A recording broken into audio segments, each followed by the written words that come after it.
Informez-vous en roulant avec Infinity Automotive dans le JT. Ny le JT miaraka amin'ny art de vivre. Cornstick mampifalatsika tao anatin'ny le JT. RTL manolotra ho anao.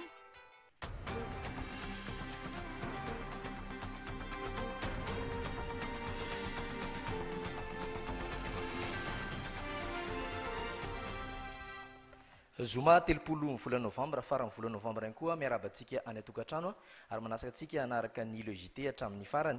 Atao anatin'ny le JT ho any anio dia ahitantsika ny vaovao tomazatra ny fait divers société ny avy any ivelany ny insolite ny kolotsaina ary ny fanatanjahantena. Ndeha tombontsika avy hatrany amin'ny fait divers zany atsotsika Jery Edouard.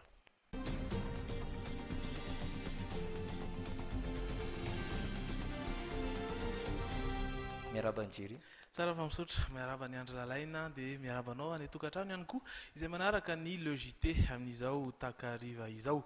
Tokantrano iray eny Nanisana no nisy nanafika tamin'ny alina teo, zany hoe ny lakamisy ifo zoma. Tokony tamin'ny iray ora no tonga ireo jiolahy 7 izay nirongo basy ary dia voatifitra ny olona 2 izay tao an-trano. Nisy lanonana natao amin'ity trano ity ny alina teo ka vao avy ny soram-panambadiana ny olona 2 ka ny fety an'izay ny fianakaviana. Nandritry ny alina nefa dia indro fitalahy ny rongobasy niditra tao an-trano sady ny tifitra izay hitany teo. Vao nampiasa le basy tena tanana izy dia ny tanan'ilay rety iny tratra tonga dia bory dia tafiditra tao anatiny amin'izay izy vao nitifitra n'ilay dadan'ilay boikely rehetra vody eto ambany teta dia eto ambany foany teta dia le balina zany misy eto amin'ny kibony ity satria basom-borona le satria pity bala be dia be ny tafiditra ny anatiny any. Naratra mafy ireo mpianak'ireo ary dia lasany ihany koa ny vola 9 tapitrisa mahery nipetraka tao amin'ny efitry ranga izay piasan'ny banky. Lasa tamin'izany koa ireo vola tsodran'izy mivady ary finday maromaro. Raha ny fahenin'ireo fianakaviana dia olona efa mahafantatra tsara no momba azy ireto no nanao izany satria fantany avokoa ny toerana na ny isan'ny vola tao an-trano. Raha ny fahalalana eny aloha mety nafantatra izy satria raha hoe hiditra ato amin'ity trano ity zany efitra ambony ambany reto lojika tokony aty ambany no niakatra ny tany ambony. Fa eto zany mbola tsy fantatra hoe iza marina fa le fomba sompsonena azy fotsiny hoe olona mahafantatra tonga dia niakatra tany ambony. Efa mandeha ny fanadiadiana ankehitriny nahitana ny dia tongotra sy ny dian-tanan'ireo jiolahy mantsy teny an-toerana. Na izany aza dia mbola mandry tsy lavoloha ihany ireo mponina amin'ny afitsika ireo jiolahy mpanafika trano. Ohatra amin'izany ny nizavan-tranga teny Ambatolampy kely teny Ambohibao iny, jiolahy izay nanafika tamina tranona ramatoa iray efa nahazo taona ihany ary dia nizavan-tranga tamin'ity kosa dia voapositra tampoka ny basy ary dia izy samy izy zany hoe ireo jiolahy no ny fampitifitra maty tamin'izany voto eo amin'ny lamosiny ny lehilahy iray mpanao asa ratsy. Androany vaovao hafa kosa dia androany tamin'ny roa ora no saron'ny mpitandro ny filaminana Iramamonjy Andrianiaina ilay lehilahy nandoro ny trano nisy azy ka namono ny vady aman-janany teny Ampandrana tamin'ny alarobia alina no nitrangan'izany. Vaovao avy amin'ny olona tsara sitrapo no nahafantarana fa teny Anosibe no nitsoky Andrianiaina rehefa avy nandoro ny vady aman-janany sy ny trano teny Ampandrana ny alarobia alina teo. Ny polisy avy amin'ny boriboritany fahadimy no nanatanteraka ny fisamborana ary niaiky ny elokavita ny rahalehilahy. Namono ny vady aman-jana aho koa dia nidorako tamin'ny afo izy. Taiza? Teo Ampandrana. Tao trano nisy nandoranao azy? Tao amin'ny trano nipetrahanay. Fa inona nandoranao azy? Inona nahatonga anao hamono ny vady aman-janaka ao? Resaka pasarotam-piaro. Noho ny asarotam-piaro no namonoany ny fianakaviany. Hita fa efa mahihany koa ny tenany rehefa tafavoaky ny trano nisy azy. Efa niezaky ny hanavitra ny fianakaviana ihany hono izy saingy tsy vitany intsony izany. Ny fihetsika tsy voafehy no nahafaty olona 3 teny Ampandrana. Tsy vitsy anefa ny tranga toy izany misy eo isan'andro saingy tsy samy laza ireo iaran'ny herisetra. Vaovao avy amin'ny fitsarana kosa dia nitondra traikefa momba ny fanaraha-maso ny fitsarana eto Madagasikara ny délégation'ireo mpitsara avy any Frantsa, ny fomba fiasan'ny inspection générale de la justice, ny fomba fifandraisan'izy ireo amin'ny androm-panjakana sy ny sampana rehetra eo amin'ny fitsarana no novelaberarina tamin'io fotoana io. Manazava ny sekretera général ny ministeran'ny fitsarana. Andeha hoenontsika ny interview. tanjona tratrary ministera zany amin'ireo dia mba anentanana ny lehibe ny fitsarana rehetra mba andray andraikitra amin'ny fanaovana fijerena ny fitsarana eo ambany fiadidiny tsirairay avy. Ohatra zany ny fitsarana ambony mijery ny fitsarana ambaratonga voalohany, ny fitsarana tampony mijery ny fitsarana ambony, fitsarana tampony koa afaka mijery ny fitsarana rehetra na fitsarana ambony na fitsarana ambaratonga voalohany. Farany kosa dia ny farana androany ny fiofanan'ireo polisy 12 teny amin'ny centre de formation et de recherche teny Antanimora. Ny commandant de police Philippe Jarzage izay nananatraikefa iraisam-pirenena ka nitarika ny fiofanana. Tanteraka soamantsara ny fiofanana ka efa vonona niatrika ny asa aviatrany ireo polisy ireo miaraka amin'ny fomba fijery nentiny ity manampahaizana ity. Mankasitraka ny jery nitondran'ireo vaovao ny fait divers ireo misy ihany ny vaovaon'ny société izay hoentin'ny farana soavina antsika eto andeha ho raintsika avy hatrany izy.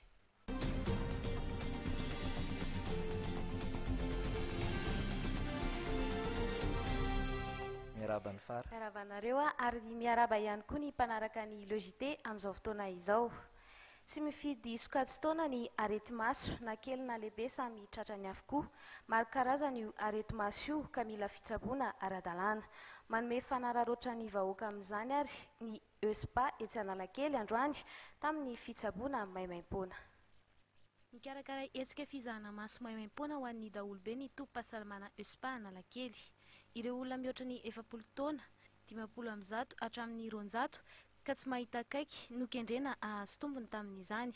Ny 7 isanjaton'ireo marary-tsaboana maso atao amin'ity tompo-pahasalamana ity dia manana olana ilana solomaso avokoa, hoy ny Dr Robson Antsa Alsou, lehibe ny sampandrara fitsaboana maso eo anivon'ny ESPA. Fizahana maso maimaim-poana ho an'ireo 70 taona miakatra moa zany no natao teto amin'ny toerana fizahana maso eto amin'ny établissement universitaire de soins de santé publique Analakely na Institut d'hygiène sociale teo aloha afataratsika azy. Ny tanjona tamin'izao andro izao moa zany dia mba izahana ary hanomezana solomaso amin'ny vidin-drary ireo tsy mahita manana olana amin'ny famakiana soratra na fijerena zavatra majinika, fijerena akaiky. Ny tanjona io moa zany ny androany eo amin'ny 250 eo zao ny olona efa tonga nozahana hatramin'ny nanomboka tamin'ny 8 sasa-maraina zay ka hatramin'ny 2 ora sasany no miasa eto androany. Telo karazana ny areti-maso mila solomaso. Ao ireo tsy mahita akaiky, ny tsy mahita lavitra ary ireo tratran'ny aretin'ny fahanteran'ny maso. Mpahazo ireo olona 70 taona no mihoatra ity karazany farany ity. Manomboka eo amin'ny taona io dia mihamarefo tsy malefaka intsony ny taova-kely ao anaty maso ao. Manjary tsy mahita intsony raha apiditra fanjaitra na amaky soratra madinika ka mila solomaso ho hiatrany ny fanampanazvan'ny mpitsabo. Ankoatra ny fizahana maso maimaim-poana dia isy ihany koa ny fivarotana solomaso amin'ny vidiny mirary mandritra io hetsika io. Fiaraha-miasan'ny tompo-pahasalamana amin'ny Alliance Side First izany. Fa eo anatrehan'ny fitandronan'ny ain'olombelona kosa dia manana andraikitra lehibe ny mpitsabo-panampy na ny paramedy. Na dia teo aza ny fitokonana maro samihafa nataon'izy ireny tato ato dia misy hatrany ny vonona hanohy izay asa izay. Ara-dehibe ary tsy azo amaivana ny asana paramediko. Ankoatra ny mampitsabo-panampy azy ireny dia anisan'ny mandray anjara amin'ny fitandronan'ny ain'ny olona ihany koa izy ireny. Sarotra ny asany, mitaky fandavatena lehibe, indrindra rehefa alefa miasa amina toeram-pitsaboana samihafa. Eo anatrehan'izany, misy ny olana tsy maintsy sedran'izy ireny, ao ny tsindry azo lena ataon'ireo mpitsabo efa betraikefa, ao ihany koa ny fahalaviran'ny toeram-piasana, ary ao indrindrindrindra ny tsy fahazoana ny tampikarama izay raha tsy ahivina dia nampitokona paramedy maro teto amin'ny firenena. Tsy mitsaha-mitombo ny isan'ny mpitsabo-panampy. Misy andiana mpianatra mivoaka hatrany isa-taona rehefa avy nanohy fahalalana nandritra ny 3 taona hatramin'ny 5 taona. Anisan'izany izao ireto mpianatra 420 mianadahy ireto izay vao nahazo ny mari-pakasitrahany androany. Niofana orasazy sy infirmier izy ireto tao amin'ny Institut de formation des paramédicaux eto Antananarivo. Raha ny fanantenana dia tonga dia hiasa ry zareo satria efa ao anatin'ny poste budgétaire ny ministeran'ny fahasalamam-bahoaka. Nefa eo ny fandaminana maro isasakajany mino fa efa mahafantatra ny tokony andaminana izany eo amin'ny ministera dia miandry izay tompoko. Nisalotra ny analana hoe asina moa ireto andianam-pianatra ireto ary vonina hikaly miaina ho salama satria zava-dehibe ny fitandrona ny ain'ny olona. Araka ny safidy hoe asina amintsika malagasy ny asina sy izany hoe manan-kasina izany tena zava-dehibe tokoa.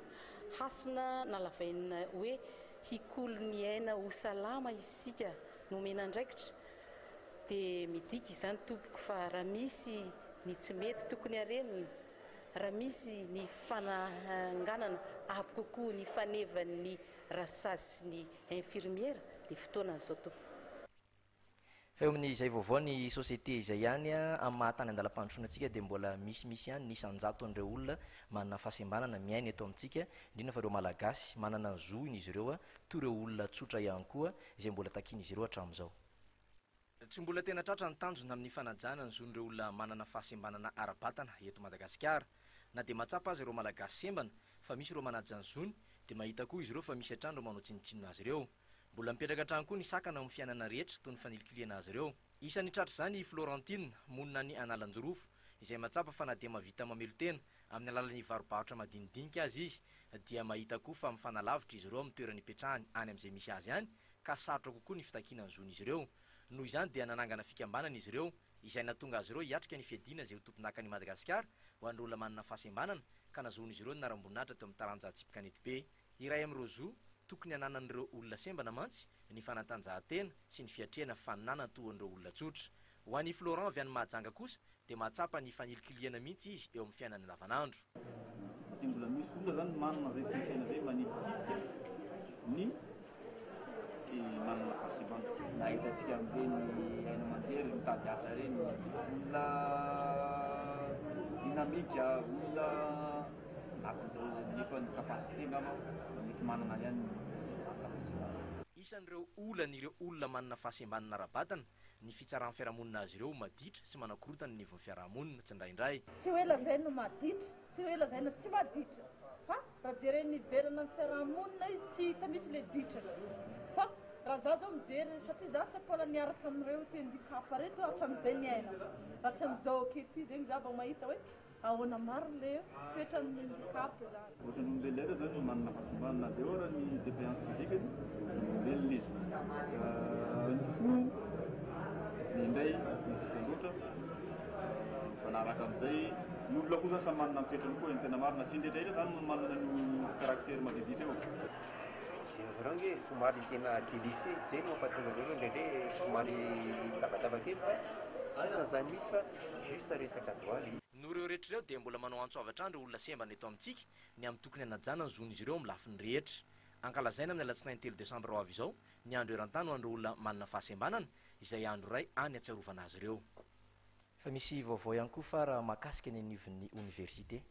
Ny valandroany ampahany fitakiana nataon'ireo mpandraraha eny amin'ny université n'Antananarivo dia tsy inona akory izany fa ny anefana ny karaman'izy ireo volana Novambra. Fantatrary fa hiverina andray ny asan'izy ireo ary toy ny fampianarana amin'ny alatsinainy ho avy izao. Taorian'ny fitokonana nataon'ireo mpandrarany université ny talata teo izay niompana tamin'ny fitakiana ny karaman'izy ireo amin'ity volana ity dia fantatra fa nanomboka androany maraina no nivoaka ny volan'izy ireo an'ny Novambra. Mbola mampanahy ireto mpandrarany université ireto ihany anefa ny mety sy ny fahatarany indray ho an'ny volana Desambra. Mba tsisy degré fahadimy amby folo tsony dia miandry aloha zany zay hoe atsaisa zany le fetran'izy hoe tokotokony hoeninay hoe isy karamanevy amin'ny Desambra sa tsy isy. Hiverina amin'ny laony ny fampianarana sy ny asa rehetra atao ety amin'ny université hoy ireo fikambanan'ny mpandraharaha manomboka ny alatsinainy izao. Tsy mbola azo lazaina ho voava tanteraka ny olana mianjady amin'ireo mpianatra sy mpampianatra ary mpandraharaha ety Ankatso. Andraindray ny reto farany ny tsisy ny fanapahan-kevitra akamehana intsony ka andraisan'ny fanjakana vahaolana maharitra ho amin'izany. Fa dia tombontsoa maro kosa no azo avy amin'ny voankazo garana ho antsika eto Madagasikara. Vokatra iray fanodin'ny olona sa ranom-boankazo izy io matetika tsy diso anjara tamin'izany tombontsoa izany ny orinasa Star ary namoaka indray ny ranom-boankazon'ny vaovao vita amin'ity voankazo ity. anisan'ireo firenena manana tombontsoa manokana isika eto Madagasikara raha ny amaroan'ny voankazo mety ho vokariny eto amintsika no jerena. Anisan'izany ny garana. Maro ny vokatra mety ho azo avy amin'ity voankazo iray ity. Azo anaovana ranom-boankazo izy, indrindra amin'izao andro mafana izao. Izany indrindra no anisany nandrisika ny orinasa Star namoaka indray ny vokatra vaovaon'izy ireo amin'ny alalan'ity voankazo ity. Ny Fanta Grenadelle no parfum fahatelo ny Fanta izay vokariny Brasserie Star Madagascar. Aorianan'ny Fanta orange sy ny Fanta ananas efa fantatritsika. Ny ahitana format ahitana anazy dia ny PET 50 centilitres izany hoe ny tavoahangy plastika kely sy ny PET 150 centilitres na ny tavoahangy plastika lehibe. Fanta Grenadelle, ny antony safidianana le Grenadelle indray ho parfum fahatelo unika amin'ny Fanta dia noho izy hoe efa voankazo diso fantatritsika loatra, efa fampiasa malagasy ihany koa amin'ny fanaovana ranom-boankazo. Nanomboka ny alatsinainy teo no nivoaka ity vokatra ity ary teny amin'ny mpivarotra rehetra eto an-drenivohitra. Tsy mbola mahenika amin'ny faritra kosa izany fa tsy ho ela araka ny nambaran'ny tompon'andraikitra ihany dia hiparitaka toy ny vokatra Star rehetra.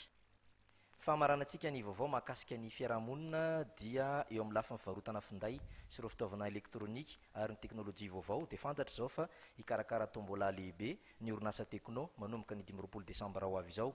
Toy izao ary ny fanadadiana mahakasika an'izany. Efa tafiditra sahady ao anatin'ny volinandro ny fety ny Tekno na dia mbola afaka iray volana eo aza vao hankalaza ny fety ny Krismasy sy ny taom-baovao. Hiavaka tanteraka ny fankalazana ny fety amin'ity taona 2024 ity raha ho an'ity orinasa ity manokana. Amin'izao ankatoko ny fety izao zany ny Tekno dia mikarakara fety ngeza be tokoa ho an'ny mpanjifa. Dia tsy inona moa zany fa ny tombola lehibe izay azahoana fiara vaovao izy io ary ny fisarihana zany dia ho ataontsika amin'ny 2 février 2013 fa ny kilalao dia manomboka amin'ny 25 novambra zao zany dia efa manomboka ny kilalao ary isy moa zany ny toro ataonay manerana ny Madagasikara manomboka amin'ny herinandro ho fampahafantarana amin'ny mpanjifa fa misy le kilalao izay goavana tokoa ho karakaray ny Tekno. Ny fandraisana anjara amin'ilay zany dia tsotra be satria mividy telefaonina Tekno anankiray ny olona dia tonga dia mahazo ticket anankiray dia mandrotraka an'ilay ticket natioriny izy dia miandro ny fisarihana. Isan'ny mampiavaka ny Tekno raha oharina amin'ny marika hafa ary antoky ny kalitaony ny fisian'ny garantie izay mahatratratra any amin'ny 12 volana. Mitana lalana voalohany foana ny Tekno eo amin'ny faninanana eo amin'ny telefonia eto Madagasikara satria manana ny qualité manokana izy ary manana koa ny produit-ny manokana koa. Efa mahatratratra any amin'ny 70 amin'izao fotoana izao ireo modely manana ny marika Tekno miparitaka eran'ny Madagasikara finday izay mamaly tanteraka ny filan'ny mpanjifa. Ny Tekno zany dia manentana foana mpanjifa tokony ho mailtsika mpanjifa rehefa mandany vola zany dia mba mividy zavatra tsara, qualité misy garantie satria maro dia maro tokoa ny kopia eto Madagasikara amin'izao fotoana izao fa ny Tekno zany dia mampanantena mpanjifa hatrany foana fa tsara ny anazy ary tsara ny qualité. Ny N3 finday isan'ireo ika farany no modely vaovao navoaka ny Tekno amin'ity farany taona ity. Izy ity dia mitovy leta amin'ny smartphone kanefa dia telefona double SIM. Tapitra ny tapany voalohany amin'ny logité amin'ny anio 30 volana novambra fa aorian'ny dokam-barotsika dia naraka ny vaovao avy any ivelany, ny kolotsaina, ny fanatanjahantena ary ny insolita.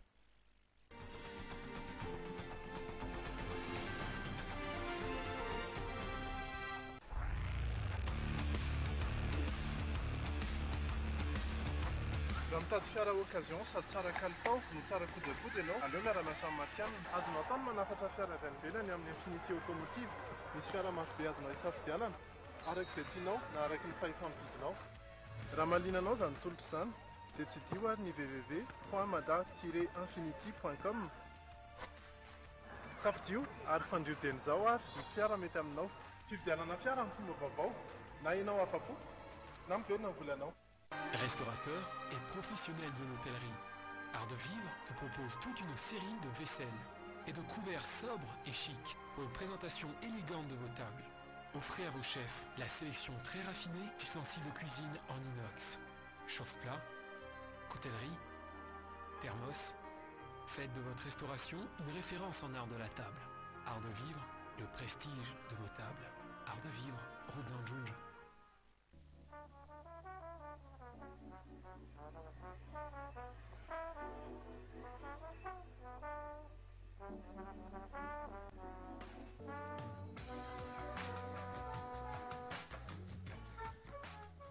Que vous soyez à Madagascar ou en France, utilisez votre numéro prépayé RTL et continuez à recevoir des appels et SMS. RTL, le seul opérateur malgache à offrir le roaming prépayé en France.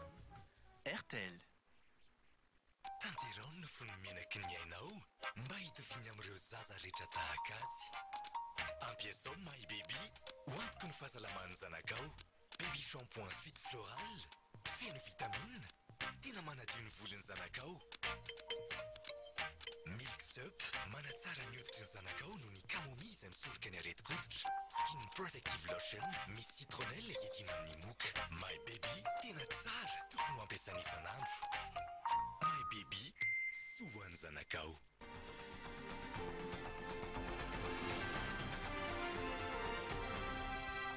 Tonga sondraina eto amin'ny tapany faharoany le JT ho any anio be dia be reo vaovao mbola tolotra ho anareo eto fa antsika izay tsy maharaka ny mivantana dia azontsika arahana ihany koa any amin'ny site web ny www teboka dreamin teboka tv ny fandarana le JT ary misy ihany koa ny laratarobia sy ny mail afahantsika mifanerasera mahakasika ny fanomezam-baovao sy maro samihafa ary koa ny fanatsarana ny fandaratsika hiditra avy hatrany amin'ny vaovao avy any ivelantsika i Palestina no tena azo ambary amin'ny tanany sainy maro satria ny tanterana omaly tany amin'ny fivoriam-ben'ny firenena mikambana ny fifidianana n'ilay volavolan-kevitra natolotry ny filoha palestiniana Mahmoud Abbas mikasika ny tany mpanaramaso ny Palestina eo anivon'ny firenena mikambana toy izao mifanadidina sy mivokatra izay firenena 730 nanaiky 7 nandà ary 270 tsy nanakevitra fandresena goavana sady manotantara ho amin'ny Palestina iny fifidianana tanterahana teo anivon'ny fivoriam-ben'ny firenena mikambana omaly tany New York iny tafapetraka amin'ny toeran'ny fanjakana mpanaramaso eo anivon'ny firenena mikambana i Palestina na dia tsy mbola mpikambana feno azy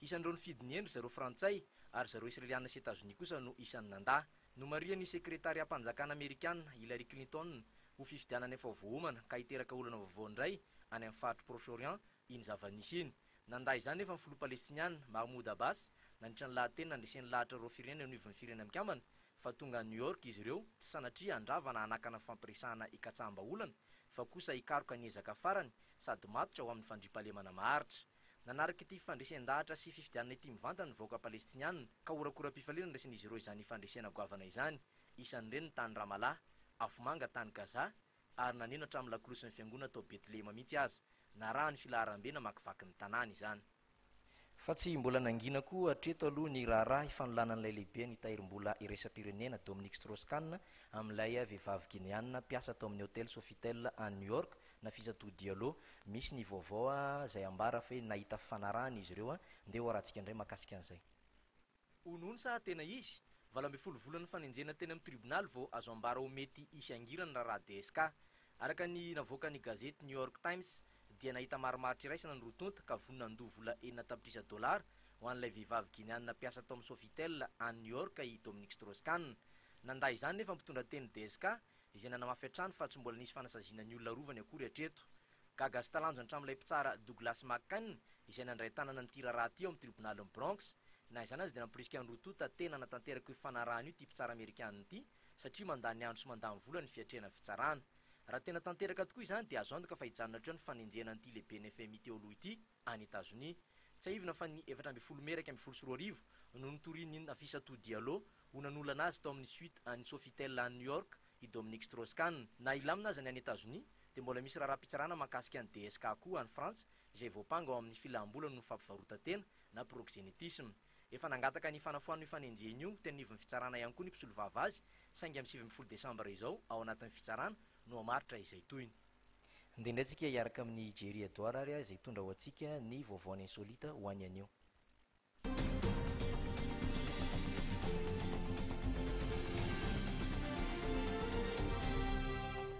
zoma farany volana zoma fatelopolo ny volana novambra faraparan'ny herinandro ihany koa maro indray ny trano hisy olona karaoke zay no resahana raha toka hoe isan'izany ny fialam-boly mazava ho azy isika rehetra dia mankafy an'izay karaoke ity izay ho atorona sy hoentina aminao ity kosa indray dia karaoke amin'ny endriny hafakely ilay kalazalahy amin'ny fandarana Jackass Steve O no isan'ny namorona ity karazana karaoke izay nantsoina hoe Killer Karaoke izay fahitanao amin'ny sary tahaka izao ao anatin'ity karazana hoe Killer Karaoke ity dia dia asaina mihira ireo mpihira ary nefa dia ampitahorina ihany koa zany hoe misy ohatra hoe miantona ambony balansoara alatsaka any anatina toerana na dobo feno bibilava sy ny tariny dia ny hoarahantsika ny sombony amin'izany zavatra izany.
Trany tsy voaelingelina tsy matahotra asa hoe ho tonga aty amintsika ve izay fomba fanaovana karaoke vaovao izay ilay Killer Karaoke efa malaza be eraky ny tambajotra izy ity raha ao amin'ny YouTube fotsiny zao dia efa misy 3 tapitrisa ireo olona izay efa nitsidika n'ity Killer Karaoke ity na izany aza dia aloha mitandrina ihany satria tsy fantapatatra ny zavatra misy mana izany azy aloha le bibilava tsy manaikitra hoe mahafaty fa dia tsaingitsaingika ihany tsaingika fa tsy mahafaty mampatahotra ihany na izany na tsy zany azy mampatahotra ie ankasitra antsika Jerry Edouard nitondra an'izay raha-pitsondray moa izy vao mifanao fotoana amintsika eto satria ahiditra indray irindra tahiry anolotra ny vaovao ny kolotsaina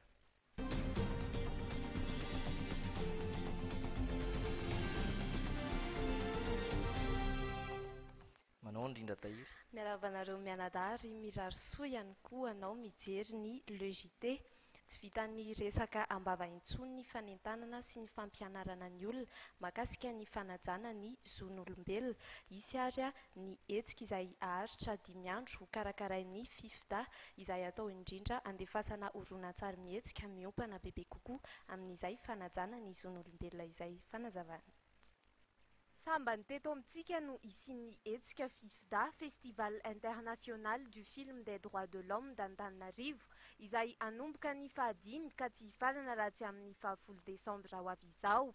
Anome lanja hatrany ny fanajana ny zon'olombelona ireo horonan-tsary 20 izay alefa mandritra ny herinandro. Hetsika ny atao zany iarovana na iresahana ny zon'olombelona tsy teoria intsony zany leo anaty salle de cinéma mantsy ohatran'ny hoe samy miteniny heviny eo zany mbola théorisena ihany lay izy na dia isy victime ho avy eo raha ohatra zao hoe misy an'ilay film momba ny homosexualité dia isy pour sy contre eo izy ao dia iresaka kotsaka hoe ahoana moa ny etan'ny homosexualité eto Madagasikara ny resaka liberté d'expression isy pour sy contre eo dia ahoana moa zay dia isan'ilay action le niteneniko hoe eny an-tany mora sy any Antananarivo zay zany le action mba ataonay akoatra n'le fisensibilisena ny olona momba ny zoany. Isy ireo horonan-tsary avy any ivelany akoatra ny avy eto amintsika ao anatin'ireo daty ireo ihany koa no anatanterahana ny fifaninanana ho an'izay mendrika indrindra eo amin'ny horonan-tsary malagasy enina voafantina andray anjara mialoha fanentanana ny olon-drehetra isan-tsokajiny no atao ka homaimaim-pona avokoa ny fandraisana anjara amin'ny hetsika rehetra. Fahatafiditra ao anatin'ny fandaram-potoana ny faran'ny herinandro ny Liveland izay atao eny amin'ny Batu Beach Ambohimanambola iray andro sisa ary efa tomombana avokoa ireo rehetra andraisana ny vahiny sy ireo mpitsidika izay Liveland izay manazava misimisy kokoa ny mpikarakara. Efa famaranana sisa efa tonga latsinainy zay nefa teto hitanareo amin'izao fa efa mametrapetraka ny zavatra rehetra zay dia maraina ny andro fa tsy zavatra atao afa-tsy ny miandry ny ankizy ny tanora ho avy analaza amin'ny Liveland sisa satria tsy hoe fiaonam-bean'ny tanora le izy ary indrindraindrindra mankafy mozika elektronika zany efa ela no tsy nisy an'izany teto Madagasikara tany amin'ny folo taona lasa nisy an'izany dia izao voaverina eto izay raha mikasika ny mety ho firotsahan'ny orana rahampitsoalina dia nanambarany tompon'andraikitra fa efa niomana ny amin'izany izy ireo. Tsy misy ahina ihany koa ny amin'ny fodiana satria tsy hitsahatra hitatitra ireo fiara voatokana mandraparain'ny andro. Misaotra ny tahiry mikasika an'ireo vaovaon'ny kolotsaina ireo ny vaovao fanatanjahantena telo be izao no tolotra anareo rehefa avy eo.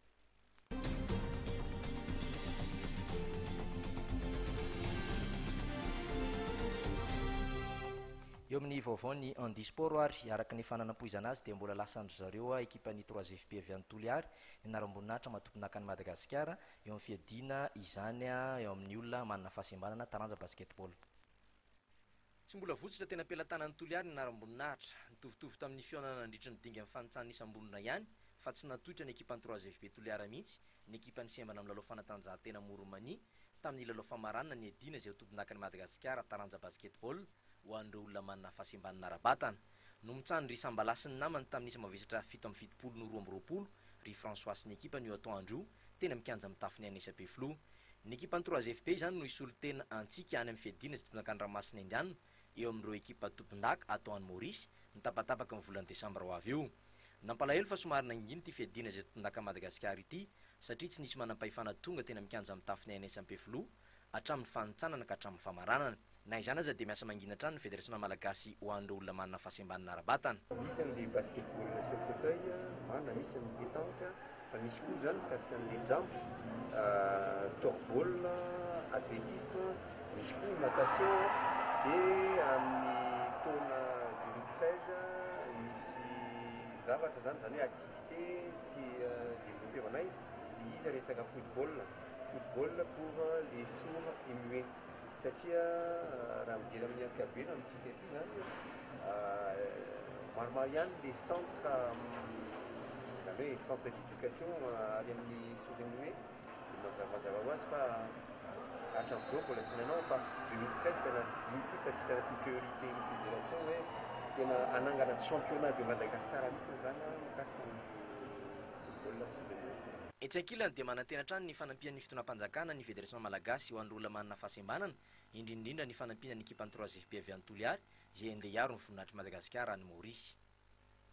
Fa eo amin'ny vaovao ny taranja baolina kitra kosa dia ao anatin'ny fanomanantena ny tanteraka ankehitriny ireo ekipa roa hiatrika ny Supercoupe de Madagasikara dia ny AS Adema tompindakany Madagasikara sy ny TCO Boeny tompon'amboara Madagasikara izany. Samy tonga nitsapa ny kianja be Mahamasina farany androany ny AS Adema tompindakany Madagasikara sy ny Terrible de la Côte Ouest tompony amboarany Madagasikara izay hiady ny Supercoupe de Madagasikara ho tanterahany ny alahady ho avy izao. Ho an'ny ekipa ny Serana-Piaramanidina manokana dia hita ao anatin'ny heriny avokoa ireo mpilalao dia ireo mpilalao zokiny efa nafantarana an'ity kloby ity hatrizay toa ny Renia Sex, Rahery, Tsiala sy ny namany miampy an'ireo mpilalao zandriny ahitany ry Johnson, Iandrikely, Boly sy ny maro hafa. I Karla Mpiandro Tsatokazy rero no somary marary ka niala sasatra ny androany. Ho an'ny ekipa miboeny kosa dia tonga eto andrenivohitra avokoa ireo mpilalao rehetra toa andry Modali, Toky, Robin sy ny namany ary ao anatin'ny tanjany tsara ihany koa. Ankoatry ny amboara lehibe amin'ny maha Supercoupe azy dia azo lela vola misimisy ihany avy amin'ny Fédération Malagasy taranja baolina kitra sy ireo mpanohana azy izay ekipa mibata amin'ny fandresena ny alahady tolakandro ho avy izao. Mbola sarotra moa ny aminaviana izay andresy satria raha nambaro favori ny AS Adema tamin'ny lalao famaranany adiana amboara Madagasikara izay nitanterana tamin'ny Mahajanga ny alahady lasa teo dia resin'ny TCO tamin'ny isatokana ray ohatra tamin'izay. Ny alahady ho avy izao hanomboka amin'ny rora sasany tolakandro eny amin'ny kianja be Mahamasina ny fotoana ho an'ny mpakafy ny taranja baolina kitra. Ary farany ny taranja rugby hiditra amin'ny andro fahatelo ny fanitsahana isam-bolona fiadiana tompindakany Madagasikara na ny top 8 ho tanterahana ny farany herinandro ho avy izao.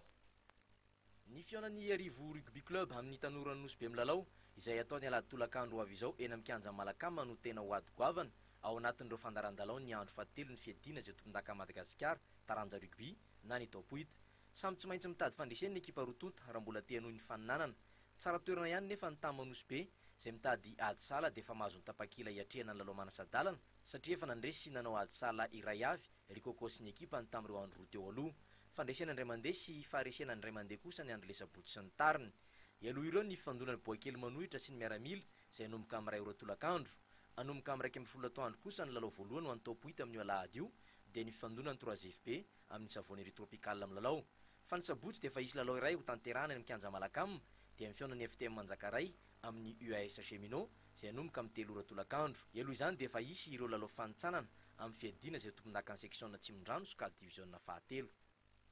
Fa ny tena maranantsika ny logité ho any an'io mandra-piveriny ry sitraka sianja mpanresiny izy roa tamin'ity taona ity izay lasa nanao vola tantely any Andilana Betsinosy be dia izahantsika avoaka tsikelikely eto ny sarin'izy roa any an-toerana. Zao hitantsika zao moa zany dia misy karazana lohahevitra isaky ny ariva izy ireo zany isan'andro isan'andro. Teto aloha ny lohahevitra dia hoe gasigasy izy ireo moa dia mazava ho azy ao anatin'ny fianoana tanteraka an'izay vola tantelin'izy ireo izay. Rehefa miverina izy ireo dia mampanantena hatrany izay eto amin'ny Jumina fa ho asehonay anareo eto ny fombafomba ny ainan'izy ireo an'izany vola tantely izany. Tapitratreto ny logité ho any an'io 3 novambra melohan'izany dia ndeha jerentsika vetivety ny mety toetry ny alina an'io 20 degré ny ambony indrindra raha 20 degré kosa zany ny maraindraina ny ambany anoany amin'ny 5 ora mahery anoany amin'ny 10 ora sy 4 minitra moa no hiposaka ny masoandro. Zay rehetra izay no ankasitrahana ianareo nanaraka azy hatramin'ny farany raha pitrondratsika mifanao fotoana amin'ny logité mandram-peona tompoko lahy sy tompoko vavy. RTL nanolotra ho anao teo ny logité miaraka amin'ny art de vivre. Cornstick mampifalatsika ato anatin'ny logité. Informez-vous en roulant avec Infinity Automotive dans le JT.